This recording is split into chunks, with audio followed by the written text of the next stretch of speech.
My name's Michael Render. They call me Killer Mike. And this is Conversate. I just want to conversate. I just want to conversate with you. I want to convert. Conversate. What's going on today, man? I don't know what's wrong with this nigga. I don't know what's up with this old ass nigga. Hey man, we ain't hire you for your banter, man. Huh? We ain't hire you for your banter, bro. How y'all been, man? That nigga had on the same hat for 4 shows. Is that right? You did? You wore the S hat every I just had my Scully on. Oh, yeah. What was up with that Scully? My head was cold. I know, but it would kind of, it would tilt it. Yeah, that was mine. Or you wear yours like Marvin Gaye or somebody. You roll that shit up like you in construction working with a lunchbox or some shit. I don't know. Hey, man, welcome back to Conversate, man. Oh, man. It's good to be back. I remember the swag shot too. What the fuck? I appreciate it. I'm just talking. Yeah, help me help you, dog. You know. See, I'm rapping. Welcome back. Hey, man, we enjoying the community growing. We enjoying the comments we begin. We're gonna maybe talk about them later. I got to my left, man. Mr. Bear. Got to my right. Cutmaster Swiff. And I am Killer Mike, also known as Michael Render, man. Today is a guest you pushed hard for. Yes. And what's her name? 3D Nate.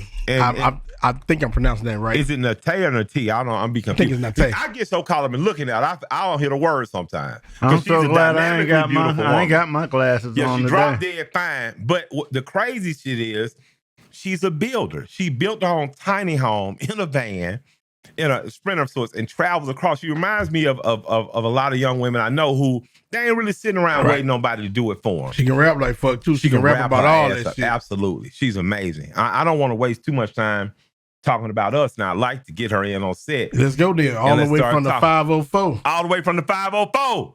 Let's get it. 3D. Nate. Yeah, thank you for having me. How you doing? Thank you for coming, man. Thank you for having me. We appreciate it. It's 3D Nate. 3D Nate. Yeah. Excuse me, she like, Swift, get that shit right. Yeah, you better get it right, Swift. Come on now. 3D Nate. But no, I appreciate y'all having me for sure. Well, you take the air out of the room. You know that. You already know you're attractive. You know you're beautiful. What she look like?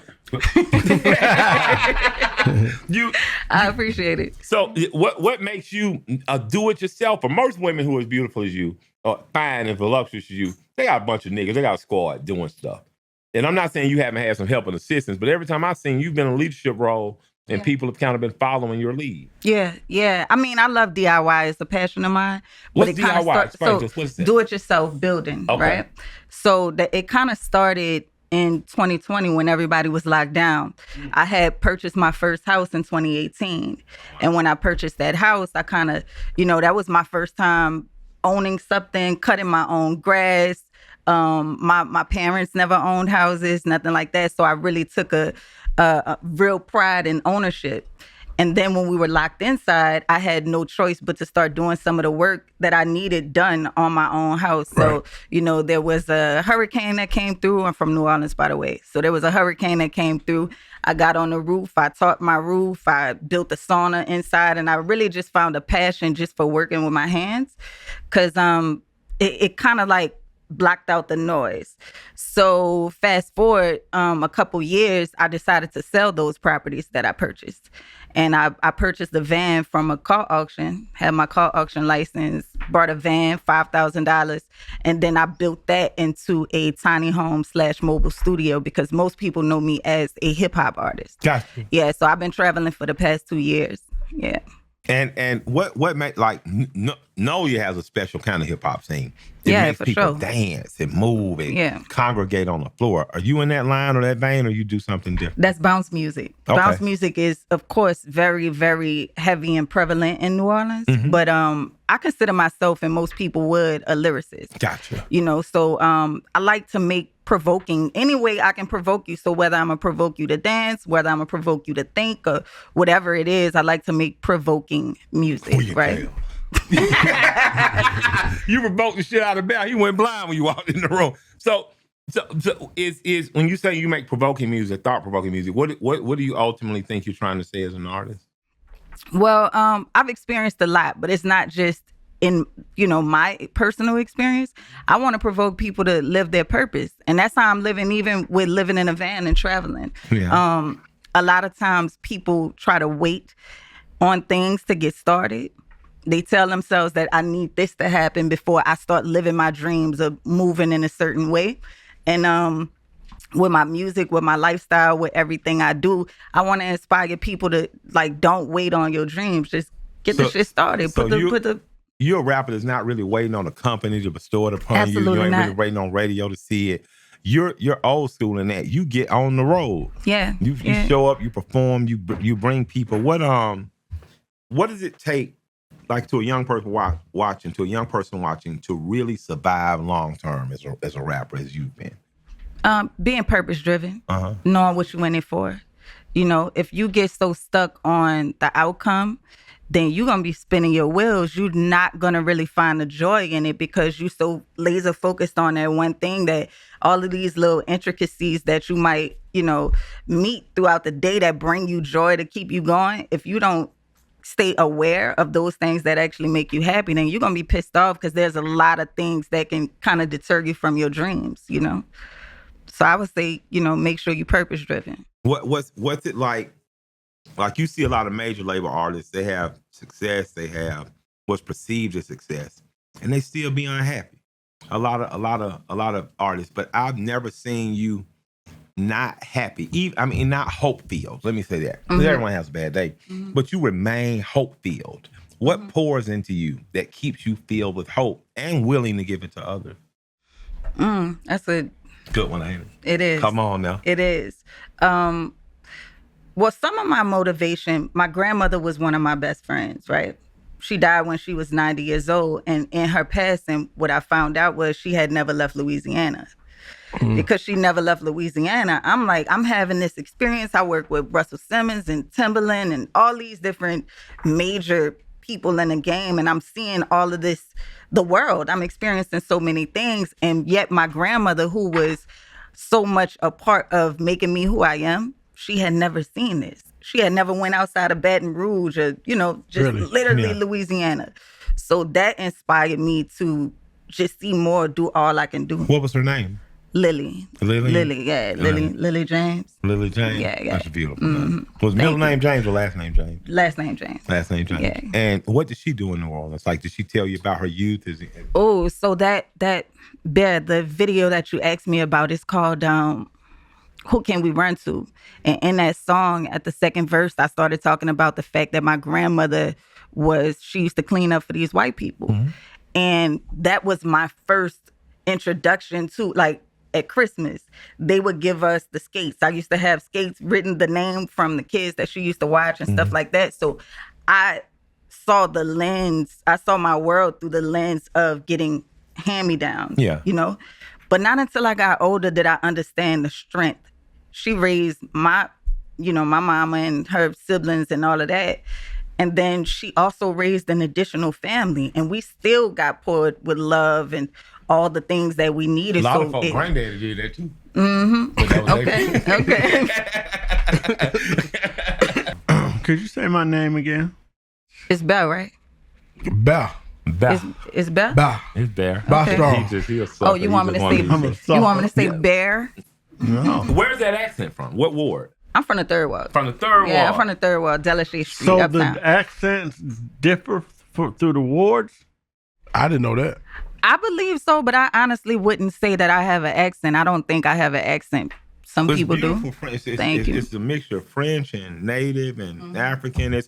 So once upon a time, long, long ago, before Haiti kicks France's ass, Louisiana belonged to the French and Spanish. And their accent is like, my wife is from Savannah. They have a similar accent. It's quirky. But it's interesting to me because a lot of Americans just don't know all of America wasn't once all of America. So we have these little pockets of difference. In New Orleans, it's a beautiful pocket of difference. Like black folks who think Creole means light skin. Fats Domino was dark as me or you. Right. Creole. Creole is more of a culture than it is a color, correct? Absolutely. Yeah, the accents, the everything, there's different, like you said, like you touched upon, there's so many different pockets and different intricacies. If you go to a certain ward, like the ninth ward is very different from the third ward where I grew up, so you would have to experience it for a minute in order to see it. But if you go and if you're not from there, you'll just think it's this blanketed thing. Yeah. Shout out to my buddy Currency from the East Side. Can you? Shout out to Spitter. Spitter, man. Can you kind of explain the name? Like, what does it mean? Something? 3D Nazi. Yeah. So the 3 is from. Why you laughing? A lot of people think a lot of different things, but I'm like, a lot of people think a lot of different things. Like, but the 3 is for the third ward in Delashay Street. The D is for Delashay Street, where I grew up. So. What the fuck is wrong with Mike? Yeah, what are you laughing at, Mike? We want to know. I want to know. Too. I'm slow. Goddamn. What are the other things that it could have I assumed meant? the wrong thing. What did you was your assume? assumption? I got 5 sisters, so some sisters wear a double 3D. D. So I was shit. like, maybe she was. You know how Andre 3000 for 1 week he was Andre 2000. You always say that. I thought she was one up in the double. Okay, so I was totally wrong. Thank you for correcting. Absolutely Start wrong. over. Go again. Absolutely wrong. Go again. The D is for But what now? basically, the D is for Delashay Street. Delashay. And that's the street that I grew up on. But like, if you go around that area, it's kind of changing now because of gentrification. But there was a lot of people around there who, like I said, didn't get to see some of the things that I was experiencing. So I put the 3D in front of my name because anytime I'm somewhere, even on this show, and y'all say 3D Nazi, that's shouting out them in a place who might not get to come and sit right here. So next to that's me. like the Adamsville. What about the Adamsville Nazi part? Is that after somebody? Named after Nazi somebody? is just a nickname. That's my auntie. called me Naughty? Nazi. Like naughty? Nazi. Naughty? Nazi. No. Like Bell. Yo, White belt. Like Bell got that. Naughty, N-A-U-G, yeah. When did you first realize you could really rap? Very early on, but I grew up on that What street. age would you say? I would say around like 8, 9 years old. I was 9. Yeah. I was 9 when I first saw my mom on BMC. She was smoking a joint, and she said, "Fuck it," and that was all the encouragement I had. You know, real young. And then the block that I grew up on was right around the corner from KLC.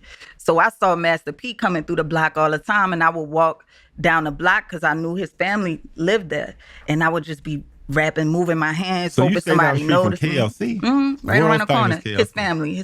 Wow. That's he called me his goddaughter. Yeah. So yeah, he's like a godfather of mine. What was it like seeing P have that early success? Was it inspirational? Was P seemed to be really connected with the community in terms of he was almost like a radio DJ in the way he would hype up a crowd and hype kids. Was he good to the community? For me, I was really, really young, so I didn't get into that aspect. Gotcha. I just saw the niggas on the block on TV. Gotcha. And that was very inspiring to me. That'll you make know you what I think mean? you can do it. Yeah, absolutely. Seeing Mia X and all of those people, Juvenile, Soldier Slum, people like that. Yeah. What was it like? Because and when you're young and you make up your mind, I think it's harder to break your mind. Like it's harder to tell a child you can't do something once they say, "I'm going to do this." What was it like the years before you got to prominence, before people were following you on YouTube, before people were booking you? What was it like to stay convicted and I'm going to do this? I don't think it has ever changed. I think I'm still telling myself that. Well, you might say prominence. I know there's more people that know me now. Yeah. But I still got to maintain and tell myself every day, you know, you deserve to go further and you still are on this journey. Yeah. So I think I'm still in that mind state though. Gotcha.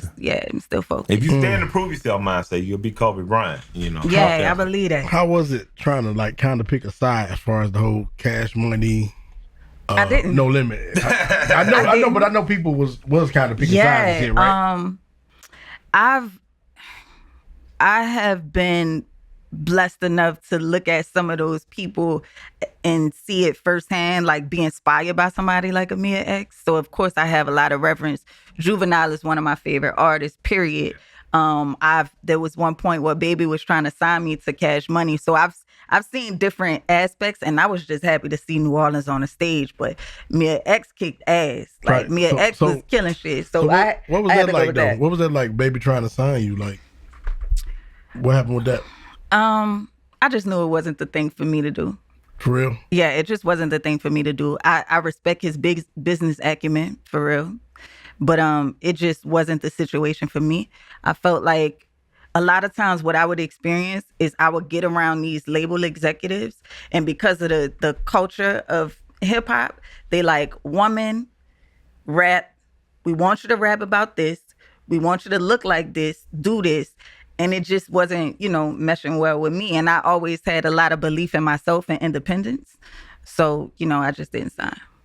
Well, you definitely look like a star. Thank you. And you definitely rhyme. You know what I mean? Your ass off. And the choice to be independent, though, is a hard one. I've had to make that choice. I've seen people I admire like Dolph make that choice. I've seen a lot of people locally here, Big Ump Records, make that choice.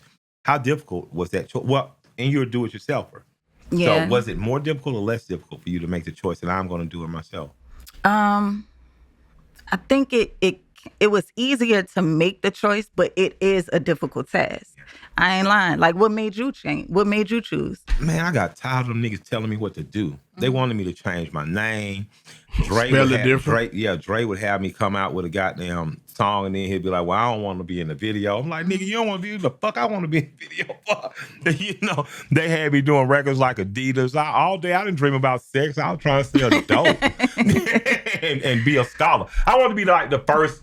I wanted to be the nigga who understood, the way the universe works and could get off a brick. So I was a little more hard to balance. But I think ultimately I got tired of I wanted to win or fail by my own decisions. Mm-hmm. And I could fail and I could accept failure and I could learn from it, but I couldn't accept failure that was at the advice of other people. Yes. And then they weren't going to be there. You was just going to be me by myself. Absolutely. That is one of my main motivations as well. And I'm going to tell you this too. And what you did by winning a Grammy was incredibly inspiring. Thank you. And it's not just because of what it is. It's symbolic. It's the work that goes. It's a certain accolade. But, what you rap about, what you stand for, how you stand up for the community, all those things for artists like me, that was very inspiring for me. And I'm pretty sure it inspired countless others. But that type of shit is what makes me continue, because it's like it is attainable. Yeah. And even before I saw it with you, there are people like Spitter and Tech Nine and all of that. You know what I mean? Come on, man. So you just named two of my favorite guys. It's the thread. There's a certain thread that I haven't seen a woman do. Yeah. I have not seen a woman amass that level. It's coming. You know what I mean? Oh, hell yeah. It's coming. Yeah, hell yeah. You're going to be the one to do it, right? Hell yeah. That's what I was thinking just now, but I'm glad you said it. What brings you to Atlanta? I was working on a TV show initially called Wicked City, and it was filmed out here. So I was going back and forth, did that show, and then I decided to start to live here. So I was filming out here, going back and forth. And how long have you, are you still living in, I'm all over now. Now wherever I roam is my home now. Wherever I roam is my home. But I was just in New Orleans because I'm filming my next project. My last project I put out with an entire short film, and every song on the album had a video to it. I'm doing that now, but I'm releasing them as episodes. And I was out in New Orleans filming that project. How long were the episodes?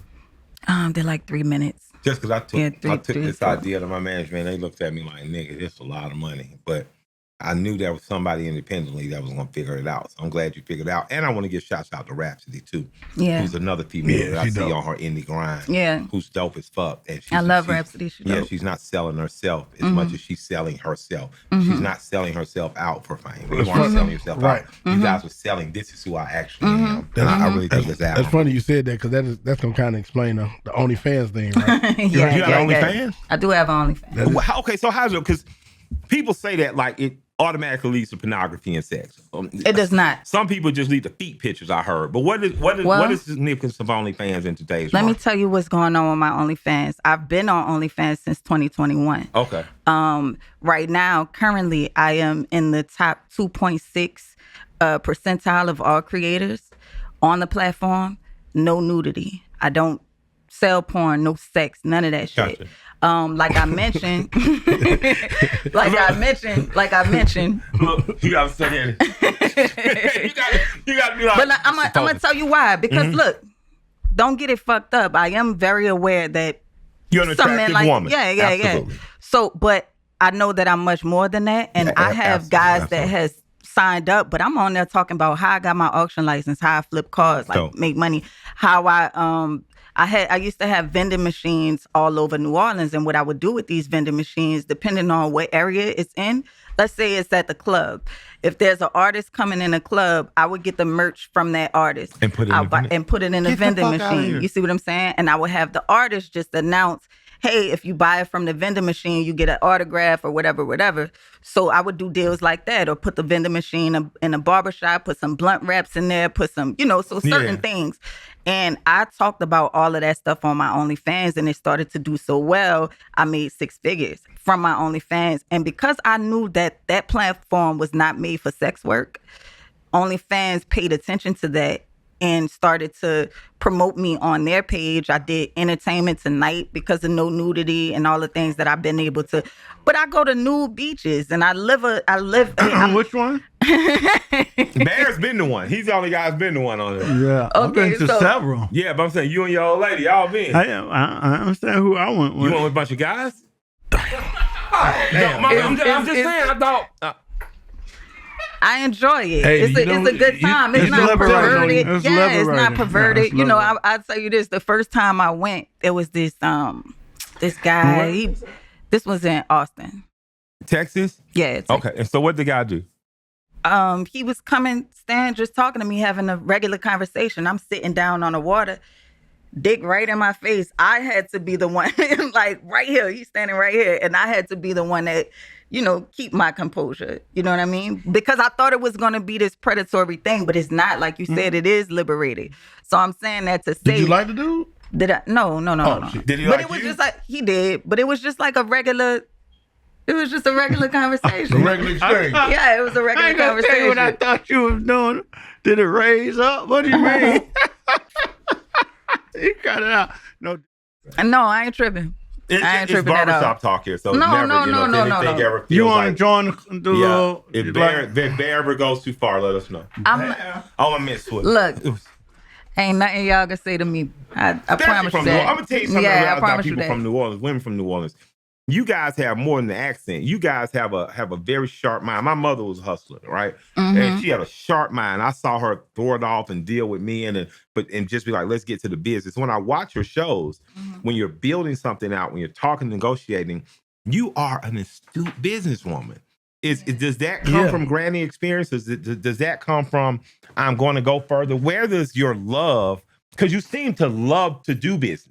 Yeah. I just don't want to get played. Gotcha. I just don't want to get played. Like, I haven't seen my grandmother in that light or other people for that matter, but I just know what I want, what I don't want, and it's easy to articulate that. Okay. If somebody is trying to go against that, you just stand for yourself. I don't think it's that hard. Gotcha. Yeah. So are you in a relationship? I'm just asking. You're on OnlyFans. You go to. I'm just asking. Cut to the chase. Are you in a relationship? You got to it. If it's uncomfortable, you don't have to. No, I'm gonna answer. I'm not scared. I would say I am in a relationship. Moving too goddamn much. Yeah, so but I think it's hard. Yeah. It's a very non-traditional relationship. Of course, yeah, it's a very What's non-traditional? What does that look He's like? Not in the van. To the T. Well, first I'm gonna say this, and I think I've said it before in my vlogs and stuff. That same period of time when I said around 2020, that was my first experience ever being with a woman. Okay, now that's what I was gonna go. So I was gonna say, is it a woman or polyamorous? Which one? So, it's a woman, but we not together like that. Okay. Are y'all exclusive? I am bisexual though. Okay. So are you and her exclusive? Not at the moment. Okay, cool. All right. Yeah, damn it. No. But here's the thing. I'm like, is she the only woman you date at current time though, or are you guys? I'm saying that because currently we aren't like. I understand. Yeah. Okay. Gotcha. I understand. I'm a non-traditionalist, not in my marriage, but in my philosophy. Okay. Can you tell me more about that? What do you mean about that? Yeah, what do you mean by that? My non-traditionalist, ideally, I would do a very non-traditional marriage. Me and my wife have a non-tradition. We're not the traditional couple, but it doesn't go as far as probably I would have. I got to tell her I've been married 20 years this year. I said, this is the only contract. Thank you. I was like, this is the only contract Mike. I can't renegotiate. Yeah. The only one in my life. So if I had known better, I would have put in a renegotiation clause. But interesting. So I'm like Moses. I get to see the promise. What would the clause say? Huh? I didn't hear what you said. I do want to know that. I don't want to get too deep in your business, but what would the clause say? I mean, my wife gets tired. She does a lot. I would help. I said what would the clause say? Okay. I would. It's like the Braves were the most dynamic pitching staff in the '90s. Fuck the Braves, but the clause. But I would. You'd bring up some reserves, maybe. You have somebody close out last 3 innings. Interesting. Like reserve pitchers. Yeah. Interesting. Yeah, so 6-man coming off the court. So how much courage did it take to live in a van and just drive around as a single black woman? Yeah. Oh, yeah. Well, I'm just saying being alone in the van, driving around from state to state by yourself. Well, and posting it and people maybe knowing where you are and sickos. Shit, she got did that. You post she got that while you were there, or did you? No, post I never really posted. Women are smarter than me. I never really posted. Well, I've noticed that with women, they gonna post. They was in the Bahamas after they get home. Yeah, niggas is there posting. That's why their house get robbed. That's why rappers' houses get robbed. And get shot on the spot. But it was never scary. Just living in a van and driving around. No, not so much. Not for me. I feel like I am in safe spaces. I'm not naive to think that nothing will happen, but I don't really concern myself with that. I have protection, weapons, all those things. Yeah, weapons with a katana, a sword. Not quite. Like the goddamn Glock. I got one. I got that. I got some guns and some. I even. I saw the knife. I saw that shit too. Yeah. So it's not an accessory. Do you fish? Do you hunt? Do you grow food at all? Oh, I would like to. I really do want to grow Swift food. Fishes. My sister grows food. I can get you with her. I'm no good at I would love to. Don't put me in your shit. I had like a crossbow and I was doing some things and like what the fuck was you crossbowing? Nothing. That nigga the Nude. not a thing. But no, like I would like to. I go crabbing and I had motorcycles and that's all of those things kind of lend itself to what I show on my OnlyFans too. So you're a tomboy, what they would traditionally call a tomboy at heart. I am. I really am. I had a big ass dog and drove a Silverado. Like, what's up? When did you get comfortable in your own skin and your own identity? When did you get comfortable? And what was that process of self-discovery? I appreciate that question.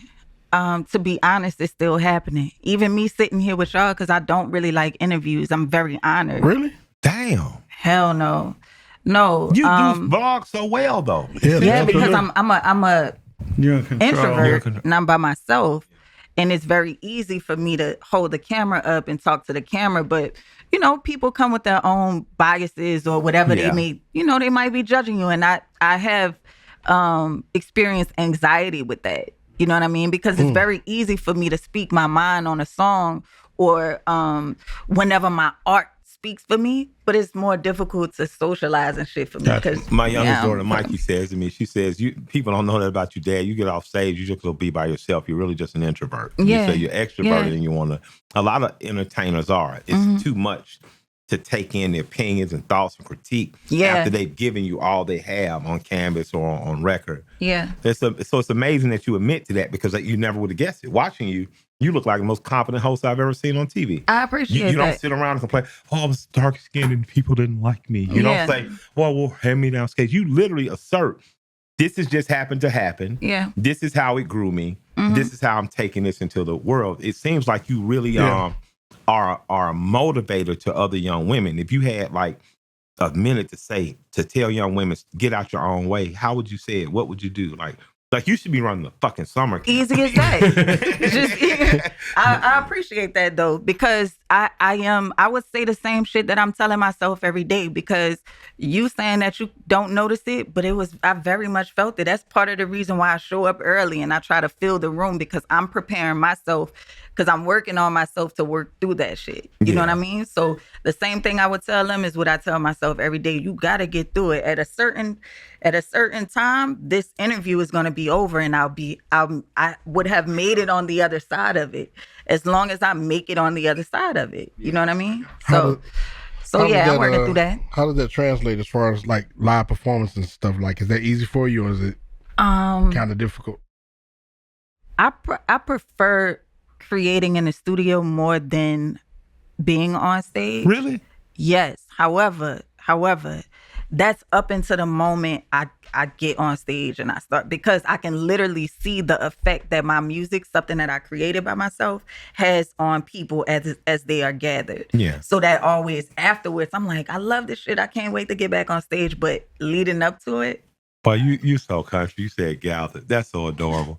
You in the South, we have gatherings. Yeah, gathering. And my family's from the deep South. My family's from Alabama. Okay. But gathering. Okay, what you about to say, Courtney? Why you keep raising your hand like that? Because we have to. That's in church? Like a we have to over here. Yeah. Okay. Y'all have to raise your hands? Yeah, we the help. This nigga got us in check. That's a strict program. Yeah, like shit. By this point in the year, routines are real, not aspirational. When it comes to making supplements you're taking every day, trust really matters. But choosing the right supplements can be confusing, especially in low regulation space, which means a lot of products cut corners, skip testing, and don't fully disclose what's inside. That's exactly why I like Momentous. They've built a reputation, the highest trust brand in a low trust category, by holding themselves to a higher bar, what they call the Momentous standard. It's their commitment to doing things the right way, not the easy way. Momentous sources only the highest quality ingredients. Their protein comes from grass-fed European dairy cows. Their creatine uses the purest form of creatine monohydrates. And every formula is made with clinically backed, highly bioavailable nutrients with no fillers and no artificial sweeteners. What truly sets Momentous apart is their testing and transparency. Every product is independently verified through NSF for sport and informed sport, meaning it's tested for contaminants, heavy metals, banned substances, and verified for label accuracy, so you always know exactly what you're putting in your body. And if a product doesn't meet their standard, it never hits the shelves. In a space where trust is rare, Momentous is redefining what trust looks like. If you have a favorite, whether it's their protein, creatine, or omega-3, you'll feel the difference when quality is intentional. Right now, Momentous is offering our listeners up to 35% off first order with promo code KillerMike. Head to livemomentous.com and use the promo code KillerMike for up to 35% off your first order. That's livemomentous.com, promo code KillerMike.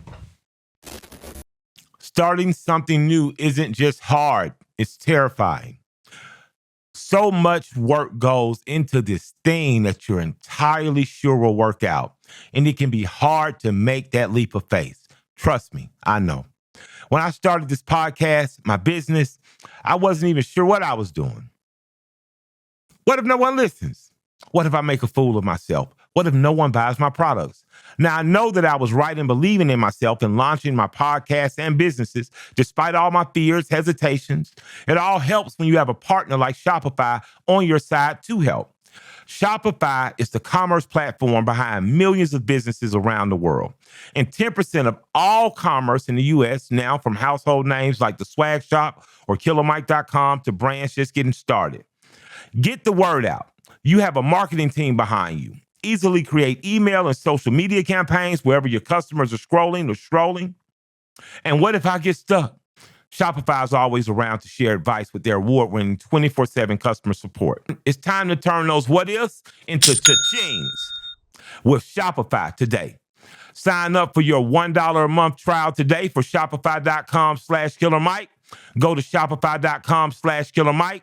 That's shopify.com/KillerMike. Cha-ching. Fellas, you already know what time it is. It's time you level up. Blue Chew just dropped something crazy, and I'm talking about next level. Championship belt, gold-plated energy. Blue Chew Gold is the newest innovative form of #1 chewable ED brand. That's not your grandpa's little blue pill. This is 4-in-1. It's a beast setting, gold standard for performance. We're talking about 2 ingredients for blood flow, 2 to keep the rocket pumping. Bluetooth Gold dissolves under your tongue, works in as little as 15 minutes, and help you stay in the game longer. Keeps your elevation without hesitation. This is peak passion, peak performance, single tablet, full on 15 minutes or less. It makes life easier by getting you harder. Discover your options with thebluetooth.com, and we got a special deal for listeners. You get 10% off your first month of Bluetooth Gold with the code Killer Mike. That's promo code Killer Mike. Visit Bluetooth.com for more details and important safety information. We thank Bluetooth for sponsoring the podcast. I just want to ask you, based on what you seem to have a good level of confidence, but you also seem to be vulnerable. And in that vulnerability, it means that there's some courage there. So I'm wondering how that has developed with you. Like, were there things in your life that made you be able to be tough, but also remain soft at the same time? These are some really good questions. I see why y'all do what y'all do. I, for sure, experienced a lot of things that made me tough. You know, my mother and father, they used to sell big time dope in New Orleans. And I'm the oldest of three. I got two little brothers. By the time my brothers came along, they started using. So I saw this very different perspective of my parents. I saw the rope chains, I had the Jordans, I had all of that stuff. And by the time my brothers came, they didn't have the same perspective of my parents. By the time I got to 10 years old, my daddy committed suicide. Sorry to hear. And I thank you. But when that happened, I immediately had to put on this role, like protecting my brothers, and my mama was going to rehab and jail and things like that. So I had to grow up a little fast, as you know, not like they say the fast little girls, but really grow up and pay attention to the world and see where I wanted my life to be. So the vulnerability is because that little girl is still in me. Yeah. You know what I mean? And she is, I'm nurturing her, like I'm taking care of her. And I think that shows in my music. It shows in the way that I show up for people, because I'm treating her the way that I'm treating other people. And I think that's why people kind of gravitate towards me. There's a woman named Shanti Dawes who used to be in the music industry here, who left the music industry, started an organization called Silence the Shame. And it is specifically around suicide and black people. I didn't realize how terrible. And my mother she attempted to commit suicide in front of me. She cut both her wrists. My mother was one of those people who was a major trafficker, fell into addiction. And so it's amazing that you share that, because that's a very vulnerable thing to say. Yeah. So thanks, Shanti, for her work, and thank you for sharing that. Yeah. Heavy is the head that wears the crown, and guess who's coming to dinner? What shifted for you during that era? You smiling. That's because those were my earlier mixtapes. Okay. And I had something to prove. Like, I just wanted to rap my ass off. And it's even the titles, like Heavy is the Head That Wears the Crown and Guess Who's Coming to Dinner. Like, the mixtape cover for Guess Who's Coming to Dinner had me amongst a table full of industry artists. Yeah. And I just was, I wouldn't say angry, but it was just like, hear me out. The transition now is I'm not yelling for anyone's attention or approval. Number one is I understand that you don't need 1 million fans in order to live a sustainable lifestyle. I already live beneath my means, but I have a core base of people who appreciate my music, so I'm able to cater to them, and I don't have to scream for that. My motivation is not coming from, I just need to be heard. I'm still hungry, but I'm hungry to get a message out. You know what I'm saying? I'm hungry to get great music out and not to prove that I'm better than anybody. That's what those mixtapes If you got about. an audience of 10,000 people that spend $100, then you have $1 million. Yeah, right? I know you know. Yeah. I know you know. Do you think you building and using your hands is therapeutic for you? Yeah, absolutely. Because it kind of quiet the noise. Mm-hmm. It quiets the noise. Focus. If I don't focus on this thing, because ain't nobody trained me to do this. I can fuck my fingers up or, destroy something or destroy my home, so I have to just focus on one thing. Anything. That's why I like riding. I had a little Can-Am. When you on a bike, you have to. You can't be like driving and it's not like driving and you on your phone or doing these other things. So I like to do things that's gonna quiet that noise and just You proved to in me that Swift vacuum. wasn't crazy. I thought that nigga was nuts. I think he nuts too. I don't know if I think he nuts too. Because this is what I love about Swift. It's what I admire about him. As a DJ, he's there to talk shit to make the party go. But intellectually, he's superior to a lot of his peers in that Swift will sit around with you. He'll pay you to build his deck. Then he'll say, damn, man, that don't seem too hard. And then he'll make you show him what to do. And you'll come back the next, your deck will stand through the summer. Yeah. Right before the summer end, that nigga will build the whole deck. So the deck starts behind his porch. Yeah. Then the deck stretches the whole house, then down, then another deck and a hibachi grill. And no, I'm not bullshit. This is the nigga house. And he's one of those people.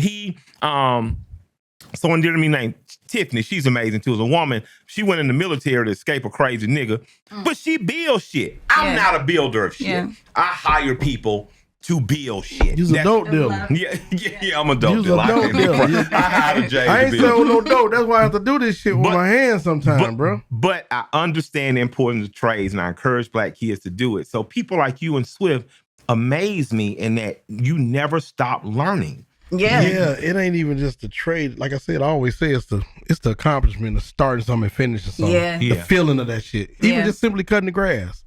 It looked a certain way, but when you finish, like, damn, I did that. Like, or cutting somebody's hair.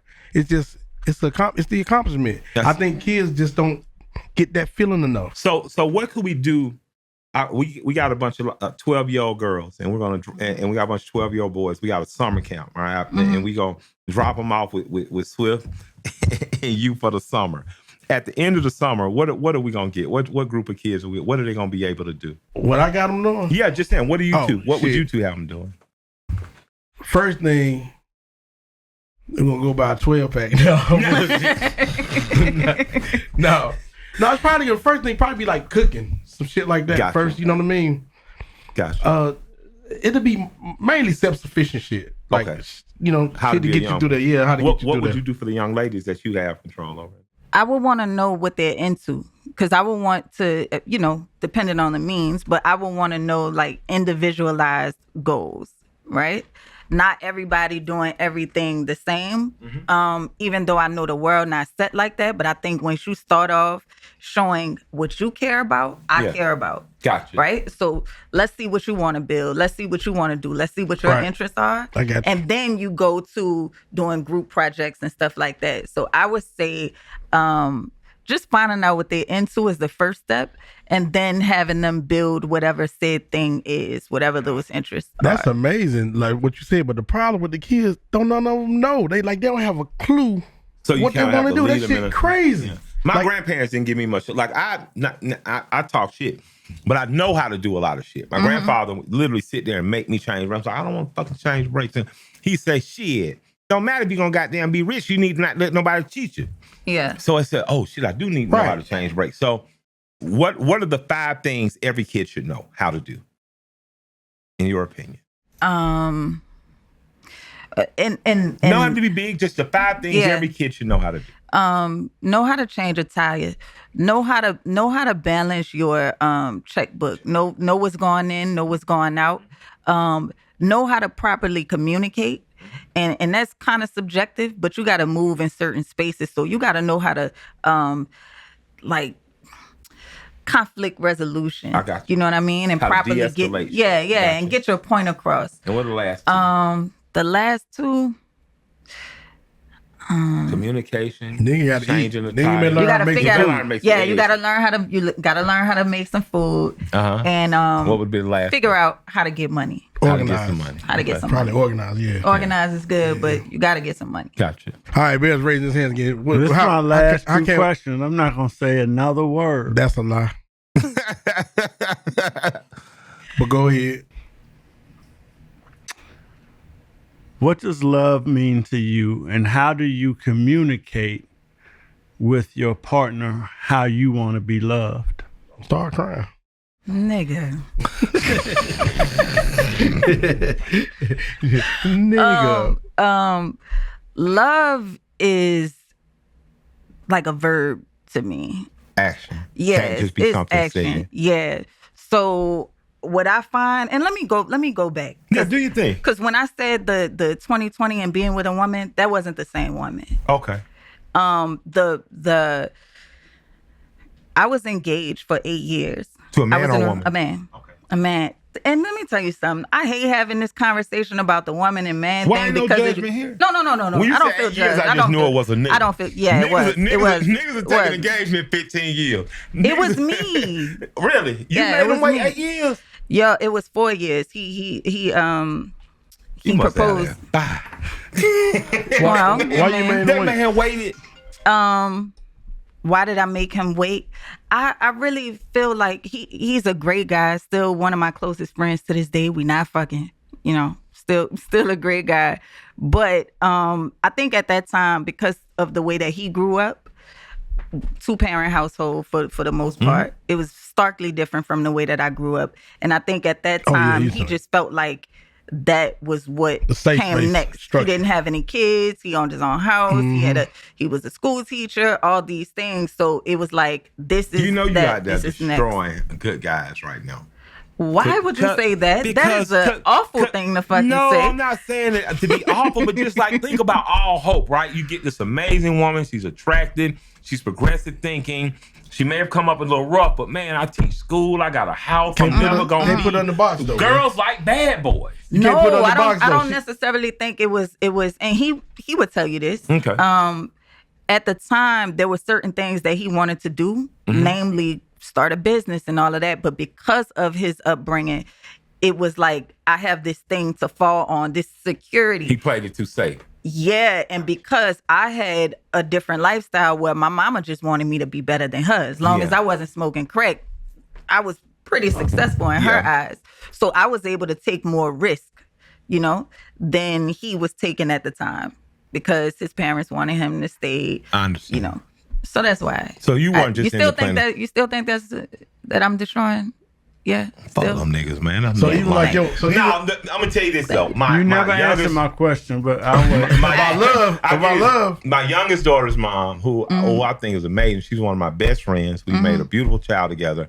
I remember asking her, "Hey, if I wanted to start a barbershop," and she said, "Nah, I got to get a real job. I need some benefits and stuff," which was the right pathway for her. Yeah. But I knew, oh man, I'm not gonna drag her because this is the journey I'm on. That's not the journey for her. And 15 years later, I own a chain of barbershops. We're growing.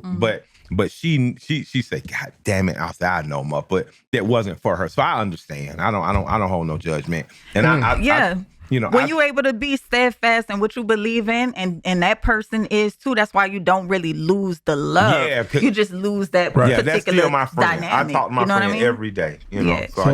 So your failures wasn't really shit just because as long as I ain't doing crack, I ain't really failing. It ain't that bad, right? Is that how you feel, kind of? No, I feel like that's how my mama kind of viewed it. But you know what I mean? No, because I put tremendous pressure on myself, which I shouldn't, because I want so much more. But what I said by that was my father is no longer here by his own doing. Right. My mother experienced the things that she experienced. So for her, she's very proud of me. Whatever I do, she's very proud of me. Yeah. You know what I mean? But for me, it's like, I gotta do more. You're proud of you, right? New Orleans Absolutely. Hell yeah. New Orleans got so many real business people and hustlers and people with the mind state to go up. They have a tourism industry.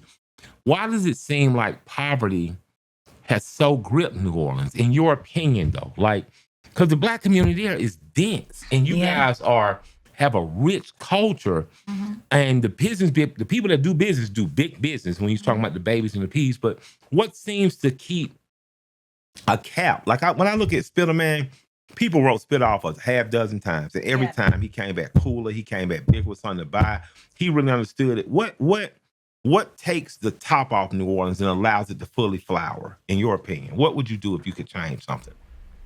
And not that it's bad, but so that the opportunity exists that you created for yourself. The organizing that you spoke of. So I think I would prioritize that a bit more because that's what I'm saying. Fuck with me.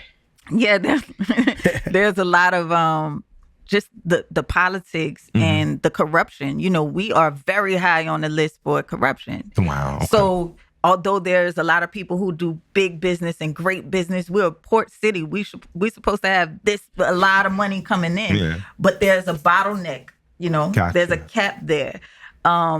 But the ones, I will say, the ones who break through are able to inspire. And there's some amazing business people in New Orleans, especially young, coming up from the internet or coming up from their businesses and products and all of that stuff. That's crazy you say that, because when I think New Orleans, like most cities you think black or white, I just be like, New Orleans. Everybody from New Orleans. It's a thing. They all from New Orleans. It's a thing. It's a real thing. Yeah. But Bear, what was you gonna say? Well, I know you said you won't say nothing, but you ain't answer the question about the love shit. Yeah, what's love? He or whatever. Like I said, love is an action. And I got back to that. I brought you back to that particular relationship because what I've been able to experience from that, and the woman. You need me to repeat the question? Yes, please. Go ahead. How do you communicate with a person how you want to be loved? OnlyFans, goddamn. Watch a bill. Shit. No, that nigga went deep. No, that nigga I'm went still Oprah. learning. I'm still, you know, to be honest, I'm very interested in why this line of questioning, because it seems you're in tune, and I appreciate that. I really thank you for these questions. Okay. For real, I like it. Okay, Dr. Fucking with y'all. No, I'm fucking with it. That's Dr. Seals. I'm really, for me, I'm loving myself a bit more, and I don't want to give you some cliche ass answer, but I'm learning how to love myself because I grew up not having those boundaries. I grew up just trying to survive. So now that I'm learning how to love myself a bit more, because the way I needed to be loved, I did not know how to communicate. What's that look like, loving yourself? I'm spending more time with myself and understanding what the fuck I actually like. I used to say certain things like I like doing this or I like doing that, but it was always a part of something that was done with somebody else. But when I removed myself from situations, people, places, things, then I started to realize, wait, I don't even think my favorite color is that. Right. I don't even think I actually like that shit. I just like doing it with that person, but if I go do it by myself. So now it's like, my little brother told me something one time when I went through a breakup. He told me, he said, I don't know why the fuck you waiting to go on a date with somebody. If you like, I can draw really well. He said, you're an artist. Go to the fucking art museum. Go do these things on your own, and maybe you're going to find someone who likes to do the same things you do when you start bringing yourself to these things and experiencing these things on your own. So yeah, now it's like figuring that stuff out. And as I continue to figure it out, I can communicate that in a better way. Guess you got you told, motherfucker. But I will say this too. Her name is Mother Nature. I went on, she's a content creator and also a woman that I was in a relationship with. And because I had experienced traveling and being on the road with her, because she was in her van initially, and I was able to see that from a different perspective and learn more things on my own and communicate in a better way because I got to see certain things. She got dreads? That's a hell of a name. That's another man. What do you think you was in a relationship with somebody named fucking Mother Nature though? Mother Nature. But you know, was that a soul connection? Huh? Was that a soul connection? Yeah, what I will say is, let me tell you why. Because what I experienced with women, I had never experienced before. Like, you know what I mean? Like I'm a very sexual person. I'm not a hoe, but I enjoy sex. Yes. You know, I enjoy my body. I'm a feminine woman, all of those things. But when it comes to men, it's just, I know what to do to get what I need. And I'm not talking about financially. I know how to make you, you know, I know how to turn you on, turn a man on. The moves. Yeah, I know all the moves. When it came to women, it was more so about the actual connection. So now when I look at the scope of things, I'm not just looking at a guy for how he look, what he can do, how we connect in that way. I'm looking at people in general, you know, soul, strictly soul, you know? And I'm very appreciative for that. Before, I don't know if I would necessarily say I was homophobic or something, but I come from New Orleans, and that's that wasn't really a thing. I grew up in a church and all of that type of stuff. So now when I'm able to look at it from a different scope, I'm looking at myself and I'm seeing certain things in myself where you might like how I look, but this person actually trying to get to know me. So no men have looked in your soul, or is that you think traditionally men? No. I don't. I know what you mean. I'm not trying to be like that. Yeah, I wouldn't think it's sexual. I'm just, but you have to think a lot of men are emotionally immature, exactly. Or they have either mommy issues or daddy issues, and based on the patriarch bullshit of how what we think or have been taught masculinity is, we can't even communicate on a spiritual, mental stimulation level because we get consumed with our flesh first. I thought you said you weren't gonna say shit no more. Yeah. That nigga went dead. And when I knew that there was a weekend, god damn, bitch. Damn, I'm turned into goddamn Chopra over this motherfucker. When I knew that there was a deeper level that I hadn't experienced, now that's something that I can put on my checklist. Can men be taught to do that? I believe so. Yeah. I believe you can teach anybody to do anything. Yeah. Mm-hmm. You got to empty your cup before you can get to that level, though. You got to get rid of some trauma. Fucking karate talk. You got to get rid of some trauma. You can't change unless you make some room for change. Yeah. Yeah. I believe that. I believe that 100%. Let me ask you, what the moment you start getting something that's perceived as love is attention. A lot of entertainers fall in love with attention, and they think attention is love. At the moment you first got national attention, did you mistake that for love? And what did that attention feel like?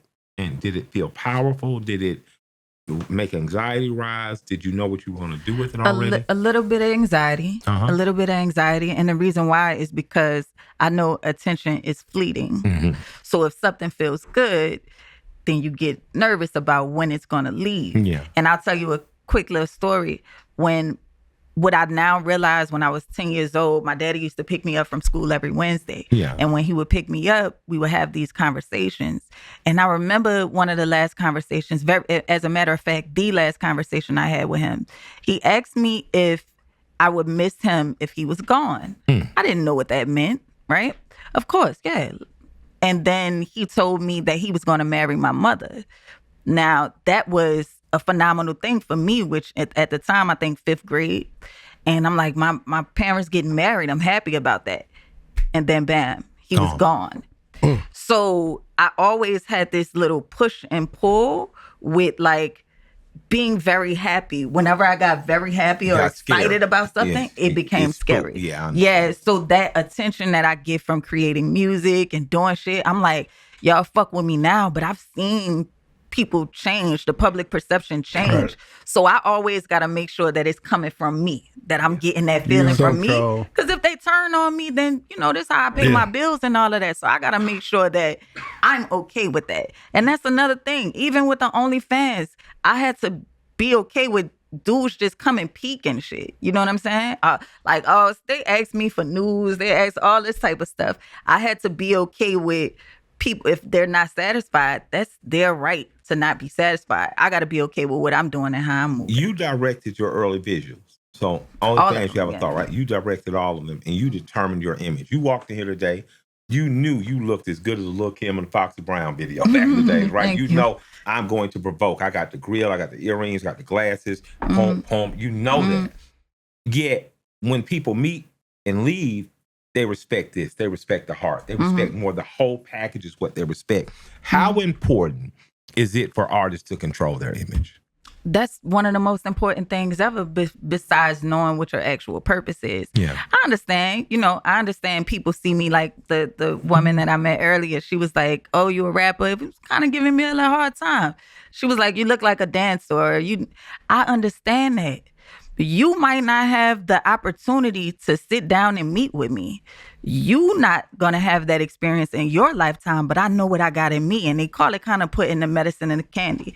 I cannot be upset with somebody's perception of me, but I know who I am. I know when you leave what you're gonna leave with, so I'm not tripping. I was told young, what other people think of you ain't your business. Yeah. It's what you think of yourself. Yeah. You know what I mean? Yeah. And I the same girls who I would see Dancing in the Flame of Magic City on Saturday night. Man, we used to be in Warnock balcony in Ebenezer.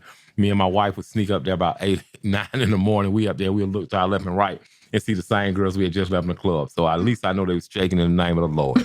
That money was making it to the time. So you need a strip club, go straight to church, huh? Yeah, we used to leave, and then we'll park in the parking lot before it opened up. Sometimes we smoked a joint, sometimes we wouldn't, but we didn't want to offend the... Okay. And so we would sit up in the back. And Warnock, I didn't realize that the center of Warnock tells people that story. God knows your heart, Michael. Yeah.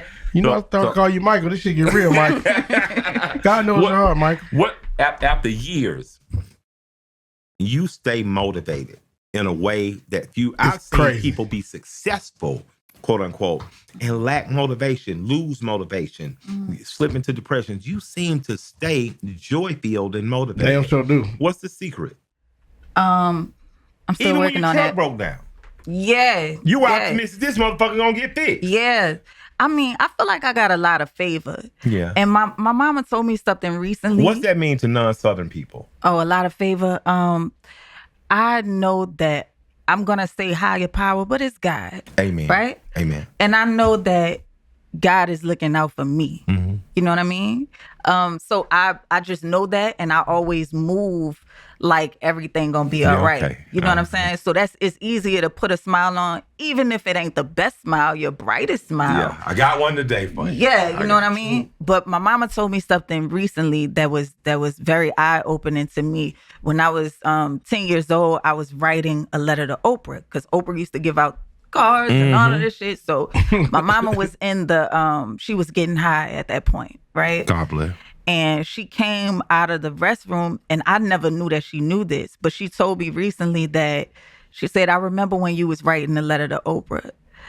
And I'm like, "What? I never knew she saw that." She said, "I went to the bathroom. I was so embarrassed. I was so hurt. And I felt like, God, I prayed to God, if you can't, like, I think I'm too far gone, but if you can just protect my baby, you know what I'm saying? If you could just continue to protect her and look after her." My mama told me that a couple months ago. And it all made sense to me. I done did shit. I done wrecked my car. I done got in trouble. I was hustling, went to jail, all this type of stuff. But somehow I still made it through, and I knew it was my mama's prayer, you know? So it's easier to smile. I'm protected by them prayers. Hey, it's like Peter and Jesus when they're walking on the water. Mm-hmm. And he says, "Man, you got to walk out with me. Walk out with me." Look down and start sinking. He say, "No, keep your eyes focused. You know, you got to believe." So that's you have to have that type of faith. Yeah. It's Got any more questions, Peter? You got questions? My bad. I didn't want to get in your way. Say Peter. You got any more? Say his name again. What? Oh, Beth. Yeah. Beth. What piece of what's misunderstood about women in rap? That we all are the same. Gotcha. Mm-hmm. I don't think they make that misconception with men, with males in hip hop. There's a bunch of different pockets and niches that are respected. Yeah. With women, and it's okay to like different women, right? Yeah, 100%. Like, and you can like them all at the same time. There was a certain era where it's one at a time. The gate is open for this one, and then all the other ones that came behind them are mimicked. Yeah. You know, mimic that one. So I think the biggest misconception is that we all have to represent this one thing. Like me, I can rap the way I rap. I could talk about the things that I talk about in my experiences and still look the way that I look. And I don't have to dress like the Brat or Wu-Tang or, you know what I mean? Like, I am who I am, wholly. Gotcha. So, one piece of advice you want to give the young artists out there today, because you did, and I say that because you did it in a very non-traditional way. You didn't run up to A&Rs. You got lit quick, but quick is relative, but you got lit for not only being a rapper, but being a builder, a traveler, a connector, and an ambassador. Where you get all this energy from? God, dang. What advice would you give a young person? To keep going. Yeah. Keep going.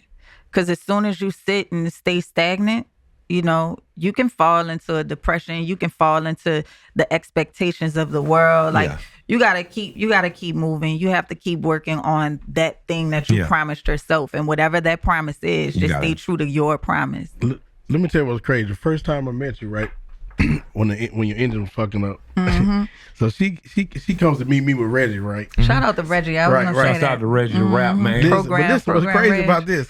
The whole time we meeting and talking, she don't place cameras here. I never saw her do that shit though, and it came out cold blooded too. Thank you. By the time like she showed me, she was editing and shit. You're really documenting a life lived more than making. You're not making content. You're literally documenting a life lived. Too. I hate the word content because this is art. You know what I mean? And I'm having a human experience. Amen. And I feel like my experience deserves to be documented as well as anybody else. But I think I'm being very active about it because some people tell me certain things or treat me certain ways. I know so many artists. They don't say anything about me. It's not. I just went to Japan and wrote for one of the biggest boy bands on Sony Japan. You know what I mean? But if I stay in the shadows, they gonna keep me in the motherfucking shadows. So I have to film myself and show my experience, and those things are hopefully inspiring to the people who watch. If we time travel, we're back in front of 3D Nati, and you have some advice to give her. I always say, I would tell 9-year-old Mike, hey nigga, this shit gonna work out way bigger than you ever thought. Right. So just stay on path. What would you tell 3D Nati at 9 years old? Oh, I would tell her that everything you need, you already have. You know, there's this book, The Alchemist, and you know, Santiago went searching everywhere for everything. That's my name. That's my name. That's my name. Oh, Santiago. My name is Michael. Oh, okay. This nigga think he's special now. But you're familiar with the book? I am familiar with the book. Yes, so Santiago went searching for this treasure, right? And he went all over for it. And it led him back to where he originally started, and he found out that everything he needed, he had. It's already in. Right? So I would encourage her that, you know, go and try to do this or try to do that. Like, you don't have to do that. You don't have to do that. Just stay true. Gotcha. Stay true. You got what you need. Yeah, let me ask you something, because we always talk about the new artists today, and I guess I would consider you a new artist.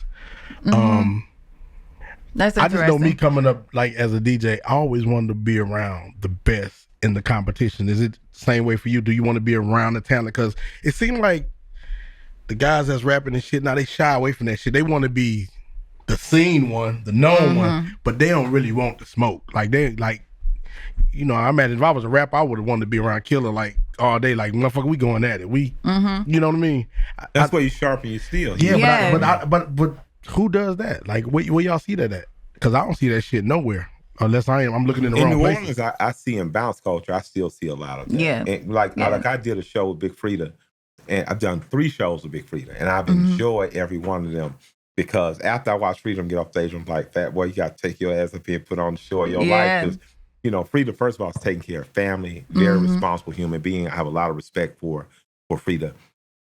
Get on that stage, not playing no fucking game. So I would imagine growing up in New Orleans, that competitive. It is like that. And the fact that you pointed out the Frida, of course, that's one of our legends, right? Yep. Hot Sizzle, all those bounce artists, Nobi, all of those bounce artists have this certain camaraderie because they are in the clubs constantly sharpening their craft. Yeah, like the Jamaicans. Like, I ain't never seen a Jamaican perform bad.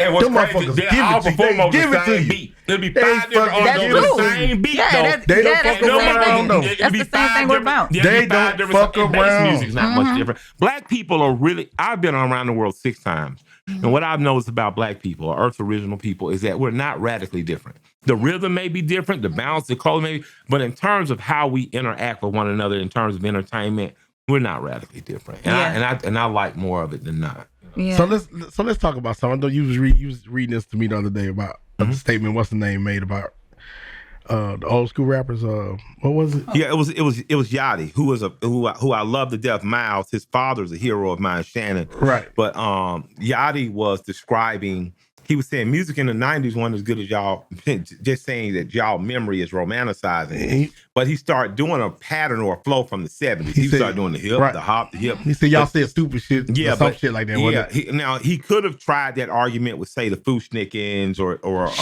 you know, I'm not agreeing, but I'm saying he wasn't even right in context of how he was saying it. But when you go back and listen to 90s music, oh man, they're kicking ass because there were 15 different styles. There were 15 different groups, and all of them motherfuckers was good. Yeah, and I'm saying I'm just saying how you get there without knowing this and knowing the influence, like our history. You know the history about. Right. Yeah. Why? What would you say to our younger artists about making sure you tightened up on your history? Like, because you can learn some dope shit there and bring it into the new. Nobody ever knew it existed. You should want to. Yeah. Well, there's nothing new under the sun, and the thing is, when you skip that history, then you start getting a big head because you think you discovered some shit like you Christopher Columbus, and there's some flow that you're recreating, or you doing something from way back, but you thinking that you're just that important that you have been bestowed this. You know what I mean? So you got to know your history. Your history just. Number one, respect for the culture, but number two, also understanding how you are able to innovate and kind of further what's already there. Before we let you go, what does success mean to you today? Success means to be 100% proud of myself and my doing, the things that I'm creating, what I have had in my mind that I'm bringing to life. Yeah. And if I am happy with that and the way that is received, especially if it's bringing value, then that's making me successful. Man, it's amazing to have had you here today. I saw the daughter of Queen Pins, the daughter of people who fell prey to addiction, a daughter of a father who's gone, but he will definitely be proud in wherever he is. I've seen a daughter of hip hop and bounce grow into a lyricist. I've seen a woman who bought a house, sold a house, built her own van, and communicates as a traveler and ambassador on the behalf of, I look at you as an ambassador for Southern culture. Thank you. Black women culture, and Women's History Month, I think is no more appropriate guest. And I'd just like to thank you and invite you to have this chair anytime you would like or have something to announce, but just feel like saying something. I truly appreciate you being on that show. I appreciate that. Thank you so much. And I appreciate y'all having me on to have this conversation. That's your guy. That's your advocate right there. He pushed hard, man. Thank you. Yeah. Thank you. Yeah, because she got a good energy. Yeah. You know what I'm saying? Both our wives showed up for the day taping too. Yeah, she got a good energy. although you left that nigga. Which beautiful wives, by the way. My wife, I'm a keeper. Yeah, I ain't mad great at energy. But I know they showed up to the show. It's all good. All right. Thank y'all, man. Conversate with Killer Mike, man, from 3D Not T. Absolutely inspirational. Thank you for having me. My name's Michael Render. They call me Killer Mike. And this is Conversate. I just want to conversate. I just want to conversate, which I want to convert.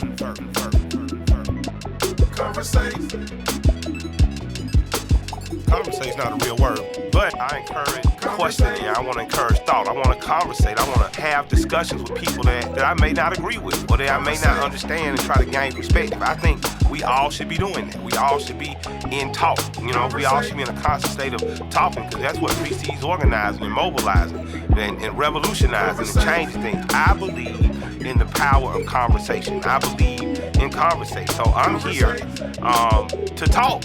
I'm here to talk and I'm here to listen and learn. And I'm here to have people impress upon me different ways and thoughts and mentality. I believe in conversation. I believe in jive, talking and rapping. What they call it. I'm a rapper. I'm rapping. But before rappers were rapping over beats for money, I want to exchange some respect with one another, you know? So we're going to conversate. We're going to check it out. Yeah. Conversate with Killer Mike. Hey, y'all got a question for my crew? You want to talk to me, Bear Swift, or anybody and ask them something? I want you to come check us out at conversatewithkillermike@gmail.com. Send your questions in, send your thoughts and concerns, and we're going to make sure we get them up online, whether we discussed, talked about, and hey, we even might invite you on the show. Let's conversate.